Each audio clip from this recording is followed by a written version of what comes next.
ഇന്ന് രാവിലെ തന്നെ ചോറും തോരനും ആക്കിയിട്ടുണ്ടായിരുന്നു. പരിപ്പ് അങ്ങോട്ട് അടുപ്പത്തോട്ട് വെച്ചപ്പോഴാണ് കുഞ്ഞമ്മ എന്ന് പറഞ്ഞത് എനിക്കിന്ന് തീരെ വയ്യ, നല്ല ബാക്ക് പെയിൻ ഉണ്ടെന്ന്. പിന്നെ അങ്ങനെ പോയില്ല. അതുകൊണ്ട് ഞാൻ പിന്നെ വിചാരിച്ചു പതുക്കെ ഉണ്ടാക്കാമെന്ന്, ഉച്ചക്കലത്തേക്കുള്ളതല്ലേ, അപ്പം നമുക്ക് ചൂടോടെ കഴിക്കാമല്ലോ.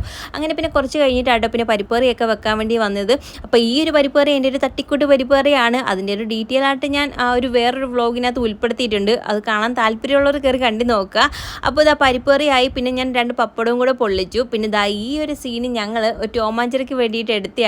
കുഞ്ഞിനെ അവിടെ ഇരുന്നിട്ടാകുമ്പോൾ വലിയ കുഴപ്പമൊന്നും വരത്തില്ലല്ലോ. അപ്പോൾ ആൾക്കടുത്ത് എന്നോട് ദേഷ്യപ്പെടാൻ പറഞ്ഞപ്പോൾ ആൾ ആദ്യം തന്നെ ഇരുന്ന് ഭയങ്കര ചിരിയായിരുന്നു. എൻ്റെ മുഖം കണ്ടാൽ ഭയങ്കര ചിരി വരുമെന്നൊക്കെയാണ് കേട്ടോ പറയുന്നത്. അങ്ങനെ പിന്നെ 2-3 ടേക്ക് എടുത്തെങ്കിലും പിന്നെ ആൾ ശരിയാക്കി. അത് കഴിഞ്ഞ് നമ്മൾ വ്ളോഗ് എടുക്കാൻ നിന്നില്ല. പിന്നീട് നമ്മൾ ഒരു വൈകുന്നേരം ആയപ്പോഴാണ് തുടങ്ങിയത്. അപ്പോൾ വൈകുന്നേരമൊക്കെ ആയപ്പോൾ നല്ല ഇടിവെട്ടി മഴയായിരുന്നു. കുറച്ച് നേരം മഴയൊക്കെ കണ്ടിങ്ങനെ ആസ്വദിച്ചൊക്കെ നിന്നു. അത് കഴിഞ്ഞ് നൈറ്റ് നമ്മൾ പ്രത്യേകിച്ച് വേറെ ഒന്നും ഉണ്ടാക്കിയില്ല. ഫ്രൂട്ട്സ് ഇരുന്നതുകൊണ്ട് പിന്നെ അത് വെച്ച് എല്ലാം കട്ട് ചെയ്തെടുത്ത് പിന്നെ അതാണ് കഴിച്ചത്. അപ്പോൾ ഇത്രയൊക്കെ ഉള്ളൂ. Tata bye bye.